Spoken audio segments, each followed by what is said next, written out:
तो कैसे हो दोस्तों? तो चलिए शुरू करते हैं 20 अक्टूबर के जो भी ताज़ा करंट अफेयर हैं जो कि IBPS, SBI, SSC इन सब में पूछे जा सकते हैं। शुरू करने से पहले हम आज का एक मोटिवेशनल कोट पढ़ लेते हैं। थोड़ी सी जोश की ज़रूरत हम सबको रहती है। आज का मोटिवेशनल कोट है, push yourself because no one else is going to do it for you. यहाँ पे बिल्कुल सही बात लिखी है कि हर रोज़ हमें हर वक्त अपने आप को पुश करना पड़ेगा, क्योंकि कोई और आके नहीं कहेगा आपको, कोई और आके आपके लिए इतनी मेहनत नहीं करेगा। बचपन में जब आप छोटे थे, भले ही तब आपके माता पिता आपकी मदद करते थे, सुबह आपको उठाने में मदद करते थे, फिर आपको पढ़ाने में मदद करते थे, लेकिन अब जहाँ पे अब आप हैं, अब कोई आके आपकी मदद नहीं करेगा या आपको ये नहीं कहेगा कि तुम ये करो या ये करो, बस वो आपको ताने मारने आएंगे। इसीलिए ज़रूरी है कि आप खुद को पुश करें, खुद अपने आप को इस काबिल बनाएं, ऊपर उठें और वो पालें जो आप पाना चाहते हैं। तो इसी के साथ आज शुरू करते हैं करंट अफेयर। तो करंट अफेयर में हम वही क्वेश्चन आंसर करेंगे, रिवीजन टाइप, इवनिंग रिवीजन जिसे हम कह सकते हैं। लेकिन उससे पहले एक खबर जो भी 2 घंटे पहले ही, उसके बारे में बात करते हैं। तो यूके की जो प्राइम मिनिस्टर हैं लिज ट्रस, इन्होंने रेजिग्नेशन का अपना रेजिग्नेशन दे दिया है। ये 45 दिन पहले ही यूके की प्राइम मिनिस्टर बनी थी। ये कंजर्वेटिव पार्टी के लीडर हैं और इन्होंने ऋषि सुनक जो कि भारतीय मूल के थे, उनको हरा के यूके के प्राइम मिनिस्टर ये बनी थी। जब से ये बनी ही तब से देश में काफ़ी फाइनेंशियल क्राइसिस आ रहे थे और कुछ वक्त पहले ही इनके जो फाइनेंस मिनिस्टर थे पिछले हफ्ते, उन्होंने भी रेजिग्नेशन दे दिया था।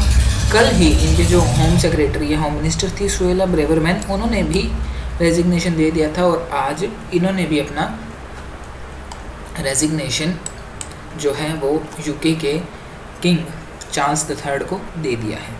अगले हफ्ते ये अपना पद छोड़ देंगे और उसके बाद फिर से शायद वोटिंग का सिस्टम शुरू होगा। जो भी होगा वो जैसे जैसे खबर आएगी पता चलेगा, मैं आपको बता दूंगा अगले वीडियो में। तो अगर आप कुछ चूकना नहीं चाहते हैं तो मेरे चैनल को सब्सक्राइब कर लीजिए। तो सबसे पहला क्वेश्चन देखते हैं। सबसे पहला क्वेश्चन है, in which city did union minister of petroleum and natural gas Hardeep Singh Puri inaugurated Asia's largest compressed biogas plant in October 2022?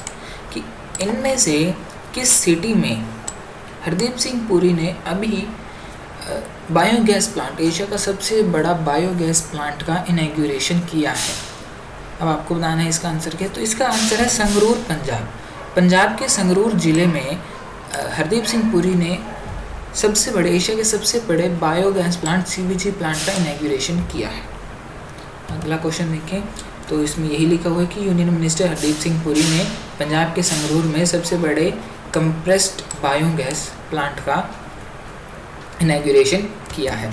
अगला क्वेश्चन आ रहा है, in 2022 union minister of state personnel public grievances and pension Jitendra Singh launched the single integrated pensioner portal for the central government pensioner। जो central government में काम करते हैं और retire हो चुके हैं पेंशनर हैं, उनके लिए यूनियन मिनिस्टर ऑफ स्टेट ने, जितेंद्र सिंह ने, एक पोर्टल लॉन्च किया था, अभी किया है, जिसका नाम, मतलब एक सिंगल इंटीग्रेटेड पेंशनर पोर्टल की जो भी सारे पेंशनर हैं वहाँ उस पोर्टल पे आके अपनी कोई भी प्रॉब्लम्स है या जो कुछ भी है वो वहाँ पे आके अपना कर सके।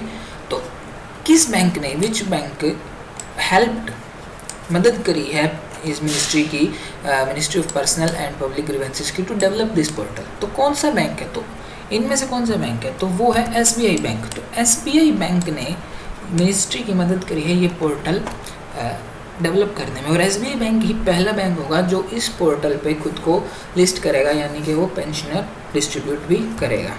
ठीक है। अगला क्वेश्चन है कि किस कंपनी ने एक MOU साइन किया है ट्रिटॉन इलेक्ट्रिक व्हीकल TEV के साथ to manufacture hydrogen fuel cell? तो इनमें से कौन सी कंपनी है जिसने TEV, ये US की एक कंपनी है, इसके साथ एक MOU साइन किया है और मिलके ये हाइड्रोजन फ्यूल सेल बनाएंगे? तो इसका आंसर है Bharat electronics limited. Bharat electronics limited ने ट्रिटोन के साथ मिलकर एक MOU साइन किया है और अब इसके बाद ये हाइड्रोजन फ्यूल सेल बनाएंगे।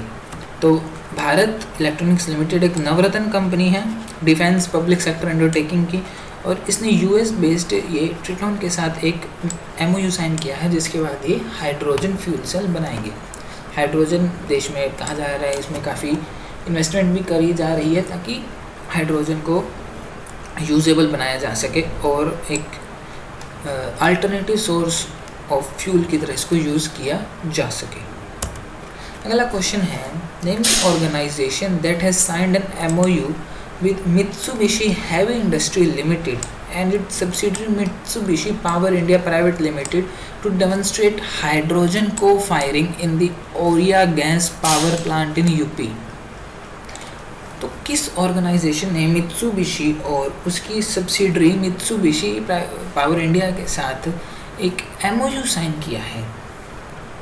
तो डेमोन्स्ट्रेट करने के लिए क्या यूपी में जो हाइड्रोजन को फायरिंग है, ओरिया गैस प्लांट में हाइड्रोजन को फायरिंग को डेमोन्स्ट्रेट करने के लिए, तो इसका आंसर है नेशनल थर्मल पावर कॉरपोरेशन। अब बात की जाए तो ये इसका पुराना नाम है, अब इसका नाम बदल के NTPC लिमिटेड कर दिया गया है। अब इसे नेशनल थर्मल पावर कॉरपोरेशन नहीं बोलते बल्कि इसे NTPC लिमिटेड बोलते हैं, इसका ये पुराना नाम था। ठीक है, कई लोग कहते हैं कि इसकी शॉर्ट फॉर्म है, नहीं, ये अब इसका रियल नेम है, तो ये आपको याद रखना है। अगला है, मिनिस्ट्री ऑफ रेलवे ने अनाउंस किया है कि वो central organisation for modernisation of workshop को क्लोज कर देगी। तो नई दिल्ली में ये एक central organisation for modernisation of workshop है इनका, न्यू दिल्ली में। तो मिनिस्ट्री ने अनाउंस किया है कि इसे क्लोज कर देगी। तो इसे कब से क्लोज करेगी? तो इसका आंसर है कि 1 दिसंबर 2022 से मिनिस्ट्री दिल्ली में इसको क्लोज कर देगी। ठीक है, आगे बात करें, अक्टूबर 2022 में अभी मिनिस्ट्री ऑफ होम अफेयर ने received dash extension to frame rules for the citizen amendment act. तो मिनिस्ट्री ऑफ होम अफेयर्स को एक और एक्सटेंशन मिला है जो सिटीजनशिप अमेंडमेंट एक्ट CAA को फ्रेम करने के लिए। तो ये कौन सा एक्सटेंशन है मिनिस्ट्री के लिए? तो ये मिनिस्ट्री के लिए 7वां एक्सटेंशन है। अब ऐसा कि उसे एक और डेट में मतलब रिलैक्सेशन मिल गई है इसके रूल्स को फ्रेम करने के लिए। अगला क्वेश्चन आ रहा है कि name the organisation that has signed an MOU with the national health authority to expedite the implementation of Ayushman Bharat digital mission. Ayushman Bharat digital mission के बारे में हम सब जानते हैं और NHA ही है इसकी जो मतलब इस मिशन में काम करती है। तो किस ऑर्गेनाइजेशन ने MOU साइन किया NHA के साथ तो कि आयुष्मान भारत डिजिटल मिशन का इम्प्लीमेंटेशन तेज़ी से किया जा सके? तो इसका जो आंसर है वो है national accreditation board for hospital and health care providers, यानी कि NABHHP अगर हम बोलें तो NABHHP ने नेशनल हेल्थ अथॉरिटी के साथ ये MOU साइन किया है। अगला बात करें तो according to using technology to improve a billion livelihood report released by world econ. माफ़ कीजिएगा, एक क्वेश्चन थोड़ा सा मिसिंग है, कहाँ गायब हो गया ये? चलिए इस क्वेश्चन पे मैं आपको कल इस पे बता दूंगा, ये मिसिंग लग रहा है मेरे को ये क्वेश्चन। अगला क्वेश्चन देखते हैं, according to the Mercer CFA institute global pension index. Mercer जो है वो हर साल एक ग्लोबल पेंशन इंडेक्स रिलीज करता है। ठीक है, हमें बताना है कि इंडिया की रैंक कितनी है 44 कंट्रीज़ में और इसको टॉप किसने किया है। ठीक है, तो मर्सर का जो पेंशन इंडेक्स है 2022 उसमें इंडिया की रैंक कितनी है और उसमें टॉप किसने किया है? तो इंडिया की रैंक इसमें 41 है और इसमें टॉप किया है आइसलैंड, आंसर नंबर 4। तो टोटल 44 कंट्रीज़ का मिला के ये एक इंडेक्स निकाला गया था जिसमें इंडिया की रैंक आई है 41। पिछले साल इसमें इंडिया की रैंक थी 40, लेकिन उस वक्त टोटल देश थे 43 में से 40वें नंबर पे पिछले साल 2021 में भारत था और इस साल एक रैंक ऊपर आया और जबकि एक देश बढ़ा है तो सेम ही है, कोई फ़र्क नहीं आया। तो ये हम देख सकते हैं कि आइसलैंड जो है टॉप पे है मर्सर के पेंशन इंडेक्स में, 84.7 उसकी इंडेक्स वैल्यू है। नेदरलैंड सेकंड नंबर पे है 84.6 के साथ, और डेनमार्क थर्ड पे है जिसकी 82 इंडेक्स वैल्यू है। जो हमारा इंडिया है वो 41 नंबर पे आ रहा है और 44.4 इंडेक्स वैल्यू के साथ। ये भी हमें याद करनी हो पड़ेगी क्योंकि कई बार एग्जाम में ये चीज़ पूछ ली जाती है। अभी हाल ही में जो सेंट्रल गवर्नमेंट है, central government of economic affairs, जिसके head prime minister Narendra Modi हैं, तो उन्होंने जो 6 रबी फसल है जो भी जिनकी बिजाई होगी आगे आने वाले कुछ महीनों में 2022-23 के लिए 6 रबी फसल का एमएसपी में बदलाव किया है। ठीक है, ये कल की ही खबर है जिसमें बदलाव किया गया है, और 2023-24 की मार्केटिंग सीजन के लिए भी बदलाव किया गया। तो हमें बताना है इनमें से कौन से पॉइंट ठीक हैं, करेक्ट बताने हैं उस चीज़ के संदर्भ में।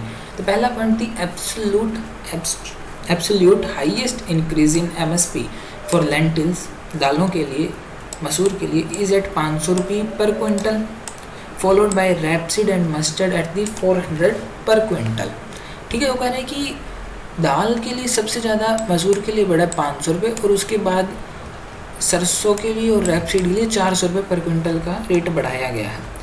सनफ्लावर के लिए 209 रुपये पर क्विंटल बढ़ाया गया है, और उसी के साथ 110, 105 और 100 बढ़ाया गया है वीट, ग्राम और बार्ले के लिए। तो इनमें से कौन सा सही है? तो इनमें से तीनों के तीनों सही है, ऑल आर करेक्ट। अब मैं आपको एक टेबल दिखाता हूँ जिसमें आपको पता चलेगा कि कितना एमएसपी बढ़ाया गया है। तो जो ये वीट हम देख रहे हैं, वीट का पिछले साल 2015 रुपये एमएसपी था, लेकिन इस साल उसे बढ़ा के 2125 कर दिया गया, यानी 110 रुपये का उसमें बढ़ाया गया है। ये बहुत इम्पोर्टेंट है, ये जो चीज़ है ना, ये जो टेबल बहुत इम्पोर्टेंट है। मतलब सीधा का सीधा सवाल पूछ लिया जाता है। पिछले साल एसबीआई क्लर्क के मेंस में ये सवाल पूछा गया था कि वीट का एमएसपी कितना है 2015, सीधा। तो हमें ये काफ़ी ध्यान से पढ़ के याद करके चलना होगा। जो बार्ले है, बार्ले का पिछले साल 1635 रुपये था, इस साल बढ़ा के 1735 कर दिया गया और 100 रुपये का इसमें इंक्रीज़ किया है। ग्राम को 5230 से बढ़ा के 5335 कर दिया गया है, यानी 105 रुपये का इंक्रीज़ इसमें किया गया है। लेंटिल जो मसूर की दाल होती है, पिछले साल 5500 रुपये रेट था उसका, लेकिन इस साल 500 रुपये बढ़ा के जो एमएसपी है उसका 600 रुपये कर दिया गया है।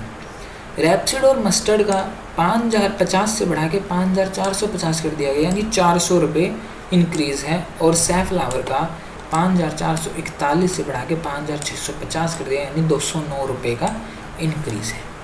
ये जो चेंजेस करते हैं ये cabinet committee of economic affairs करती हैं, CCEA। मैंने लिख नहीं रखा है, लेकिन आप थोड़ा सा इसको ध्यान रख लेना, ठीक है। इसके जो चेयरमैन होते हैं इस कमेटी के, वो प्राइम मिनिस्टर नरेंद्र मोदी अभी तो फिलहाल वो प्राइम मिनिस्टर ही होते हैं। और काफ़ी बार वो सीधा क्वेश्चन ये भी पूछ रहे थे कि जो एमएसपी है वो कौन डिसाइड करता है, तो उसके लिए आपको याद होना चाहिए CCEA cabinet committee of economic affairs इसके एमएसपी डिसाइड करता है। अगला जो क्वेश्चन हमें बताना है, Ookla speed test. Ookla speed test global index अभी रिलीज़ किया गया है, सितंबर 2022 एडिशन। मतलब सितंबर में जो भी स्पीड रही थी वर्ल्ड वाइड इंटरनेट की, एक रिपोर्ट रिलीज़ करी गई है। हमें बताना है कि इनमें से कौन कौन सी ठीक है। तो पहला पॉइंट कहता है, India rank in the global median mobile download speed fell from 117 से 118 इन सितंबर 2022 कंपेयर टू अगस्त 2022, while Shanghai China being the fastest city. ये कह रहे हैं कि अगस्त में तो इंडिया की रैंकिंग 117 थी, लेकिन सितंबर में 118 हो गई, जबकि शंघाई टॉप पे बना हुआ है। इंडिया की जो रैंक है वो 78 से 79 होगी, किसमें? फिक्स्ड ब्रॉडबैंड स्पीड में। एक महीने अगस्त से लेके सितंबर में एक रैंक यहाँ भी गिर गई, जबकि बीजिंग चाइना की ये ब्रॉडबैंड में रैंकिंग टॉप पे है। और उसके बाद जर्मनी जो है retain the top spot in the overall global median mobile speed. तो इसमें से आप बताना कौन सा आंसर है। इसका आंसर आएगा A एंड B, ये दोनों ठीक है, लेकिन ये जो आखिरी वाला पॉइंट है ये गलत है। China dominates the speed test both median and fixed broadband, लेकिन जो नॉर्वे है, यहाँ पे जो जर्मनी दे रखा है ना, इसकी जगह नॉर्वे ने टॉप स्पॉट गेन किया है overall global medium mobile speed में। ठीक है, ये चीज़ आपको याद रखनी है। अगला क्वेश्चन है which of the following organisation has jointly launched new one health joint plan action 2022 से 2026 अलॉन्ग विद WHO। मतलब इनमें से किसने WHO के साथ मिलके एक प्लान लॉन्च किया 2022 से 2026 के लिए, एक हेल्थ के मतलब न्यू वन हेल्थ प्रोग्राम नाम करके। तो इसका आंसर है तीनों ने मिलके food and agriculture organisation UNEP और world organisation for animal health ने मिलके तीनों ने ये जो प्रोग्राम लॉन्च किया है। अगला क्वेश्चन आता है कि IRCTC ने एक किस कंपनी के साथ, किस मोबाइल ऐप के साथ एक समझौता किया है जिसके तहत वो जो मोबाइल कंपनी है वो ट्रैवल नाउ पे लेटर सर्विस प्रोवाइड करेगी सिटीजन्स को। मान लीजिए आपने कहीं घूमने जाना है, आपके पास पैसा नहीं है, तो आप एक ऐप डाउनलोड करते हैं, वहाँ पे जाके आप अपना क्रेडिट कार्ड नंबर, अपना क्रेडिट स्कोर, जो भी आधार कार्ड डालते हैं वो चेक करते हैं, ठीक है, वो आपको लोन दे देते हैं। वो कहता है आप जाइए ट्रैवल कीजिए, आप जो भी टिकट वगैरह बुक कर लेते हैं, आप जाते हैं होटल वगैरह बुक करते हैं, घूम आते हैं। उसके बाद आके आपका जो भी खर्चा है, जो भी आपका लोन है, वो आप किस्तों में, जो भी इंस्टॉलमेंट में, मंथली इंस्टॉलमेंट में वापसी कर देते हैं। तो ये जो समझौता है IRCTC ने एक ऐप के साथ किया, तो किस ऐप के साथ किया ये सवाल पूछा जा रहा है। तो IRCTC ने कैशी नाम की एक एप्लीकेशन के साथ ये समझौता किया है। चलिए आगे देखते हैं। Which payment company has recently launched issuance solution for fintech firm to launch customize prepaid cards and wallet. जो फिनटेक फर्म्स होती हैं, फिनटेक हमें पता है कौन सी फर्म्स होती हैं, जो मतलब फाइनेंशियल सर्विसेज प्रोवाइड करती हैं ऑनलाइन, जैसे कि फिनटेक फर्म्स, ज़ीरोधा हो गया, आपने नाम सुना होगा, या फिर पेटीएम मनी हो गया, जो कि एक फिनटेक फर्म है। तो एक कंपनी है जिसने इशुएंस सॉल्यूशन प्रोवाइड किया है ताकि जो फिनटेक फर्म्स हैं वो अपने कस्टमर्स को प्रीपेड कार्ड्स और वॉलेट प्रोवाइड कर सके इस कंपनी की मदद से। तो इनमें से कौन सी कंपनी है? तो इसका आंसर है कैश फ्री। कैश फ्री ने अभी ये इशुएंस सॉल्यूशन लॉन्च किया है। ठीक है, आपको ये याद रखना है, काफ़ी इंपॉर्टेंट क्वेश्चन ये है। किस कंपनी ने RBI से, which company received in principle approval from RBI to operate as a NBFC account aggregator? तो किस कंपनी ने RBI से एक अप्रूवल मिल गया है किस कंपनी को एक NBFC अकाउंट एग्रीगेटर की तरह काम करने के लिए? तो इसका जो आंसर है वो है सिग्नेट इन्फोटेक प्राइवेट लिमिटेड को RBI से अप्रूवल दे दिया गया है। ये जो क्वेश्चन है ना, ये बहुत इम्पोर्टेंट है, मतलब बहुत बहुत बहुत इम्पोर्टेंट है, क्योंकि क्या पूछ रही है, which company signed a multi year contract with Nokia and Ericsson? Nokia जो है फिनलैंड की कंपनी है, जो एरिक्सन है वो स्वीडन की कंपनी है।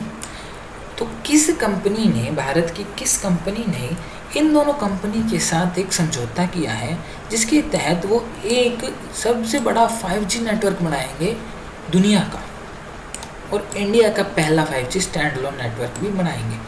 तो इनमें से कौन सी कंपनी है जिसने इन दोनों के साथ समझौता किया है? तो वो है रिलायंस जियो इन्फोकॉम लिमिटेड। रिलायंस जियो ने इन दोनों के साथ एक समझौता किया है जिससे वो दुनिया का सबसे बड़ा 5G नेटवर्क बनाएंगे। तो ये क्वेश्चन काफ़ी ध्यान से आप पढ़िएगा और याद करिएगा, ठीक है। Name the personality. आपने ये अखबार पढ़ी हुई है, थोड़ी बहुत टीवी देखी हो, तो ये आजकल काफ़ी चल रहा है। आपको बताने इंडियन नेशनल कांग्रेस का अभी प्रेसिडेंट कौन बना है, जो 24 साल बाद बनाया गया है? मेरे ख्याल से इसके चांसेस काफ़ी कम है क्वेश्चन में, मतलब एग्ज़ाम में आने के, क्योंकि किसी एक स्पेसिफिक पार्टी के बारे में सवाल पूछना मतलब थोड़ा दिक्कत दे सकते हैं। लेकिन फिर भी हम ये पढ़ के चलते हैं, क्योंकि इसके जो नए प्रेसिडेंट हैं वो बने हैं मप्पना मल्लिकार्जुन खड़गे। ठीक है, ये कांग्रेस के नए प्रेसिडेंट बने हैं। सोनिया गांधी इनसे पहले थी, अब उनकी जगह ये नए प्रेसिडेंट बने हैं। अगला अपॉइंटमेंट से सवाल है, तो एक कोर्ट ऑफ आर्बिट्रेशन है, तो उसका चेयरमैन किसको अपॉइंट किया गया है? While Michel Lino has been appointed as the chairman of neutral expert. जो मिशेल लिनो है उन्हें न्यूट्रल एक्सपर्ट का चेयरमैन नियुक्त किया गया है। तो किसे कोर्ट ऑफ आर्बिट्रेशन का चेयरमैन नियुक्त किया गया है इनमें से? तो इसका सवाल है शॉन मर्फी। शॉन मर्फी को कोर्ट ऑफ आर्बिट्रेशन का चेयरमैन कर दिया गया है। तो वर्ल्ड बैंक ने court of arbitration and a neural expert as mandated in two separate process requested by India and Pakistan in relation to Kishanganga and Ratel hydroelectric power plant। ठीक है, तो Kishanganga and Ratle hydro power plants के लिए भारत और पाकिस्तान ने दो चीज़ें मांगी थी, एक तो कोर्ट ऑफ आर्बिट्रेशन और एक न्यूट्रल एक्सपर्ट। तो इन दोनों के लिए एक माइकल लिनो को बनाया गया है और कोर्ट ऑफ आर्बिट्रेशन के लिए बनाया गया है शॉन मर्फी को। ये याद रखना, काफ़ी इंपॉर्टेंट क्वेश्चन है, एग्जाम में पूछा जा सकता है। Which company signed an agreement to acquire Air Works Group, India second oldest maintenance repair and overhaul unit for 400 crore. ये जो कंपनी है ना एयर वर्क्स, मतलब ये जो जहाज़ों को मेंटेन रिपेयर करती है और ये देश की दूसरी सबसे बड़ी मेंटेनेंस कंपनी है। तो इनमें से किसने 400 करोड़ में इस कंपनी को खरीद लिया है? तो इसका आंसर है Adani defence system and technology limited ने इस कंपनी को अभी खरीदा है 400 करोड़ में। अगला क्वेश्चन है, in 2022 October Invesco developing market fund sold a 5.51% stake in Zee entertainment limited for. ये एक म्यूचुअल फंड कंपनी है इन्वेस्को डेवलपिंग, जिसने जी एंटरटेनमेंट लिमिटेड का 5.51% स्टेक सोल्ड कर दिया।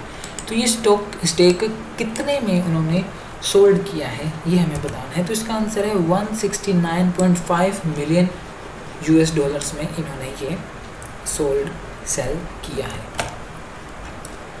How many crops does the government of India fix the minimum support price for India currently. अभी हमने देखा कि 6 क्रॉप्स का जो है गवर्नमेंट ऑफ इंडिया ने एमएसपी बढ़ाया है। तो अभी करंटली इंडिया में कितनी ऐसी फसलें हैं जिनका government of India minimum support price decide करती है, हर साल बदलती है या डिसाइड करती है? तो इसका आंसर है 23 ऐसी फसलें हैं जिनका government of India MSP decide करती है। ठीक है, citizenship amendment act CAA falls under which of the following parts of the constitution. तो भारत के कौन से पार्ट के अंतर्गत ये CAA फॉल करता है? तो इसका आंसर है पार्ट 2। भारत के संविधान के दूसरे भाग में ये जो एक्ट है ये आता है। World organisation for animal Health, World organisation for animal Health का हेडक्वार्टर कहाँ पर है? ये एक स्टैटिक का क्वेश्चन है, तो मैंने एक स्टैटिक का क्वेश्चन एक डाल दिया ताकि थोड़ी बहुत स्टैटिक भी होती रहे। तो इसमें से आपको बताना है कि इसका हेडक्वार्टर कहाँ पर है। तो इसका आंसर है पेरिस के फ्रांस के पेरिस में World organisation for animal Health का हेडक्वार्टर है। अक्टूबर 2022 में astronomers discovered the heaviest element ever found in exoplanet atmosphere. 2022 में एस्ट्रोनॉमर्स ने मतलब प्लैनेट्स के बाहरी एटमॉस्फेयर में पाए जाने वाला सबसे हैवीएस्ट एलिमेंट पाया है, उसका नाम है बैरियम। ठीक है, आपको बताना है कि बैरियम का एटॉमिक नंबर क्या होता है, बताइए। तो बैरियम का एटॉमिक नंबर होता है 56, जिस वजह से ये काफ़ी भारी होता है, मतलब वजनदार होता है, और इसका एक्सोप्लैनेट एटमॉस्फेयर में पाया जाना एक काफ़ी दिलचस्प चीज़ है। ठीक है, तो आज इतना ही, कल हम और आगे बढ़ेंगे। आपको वीडियो अच्छी लगे, आपको क्वेश्चन अच्छे लगे तो इस वीडियो को लाइक करना, चैनल को सब्सक्राइब करना, और कुछ और आप चाहते हैं तो नीचे कमेंट में बताना। मिलते हैं कल।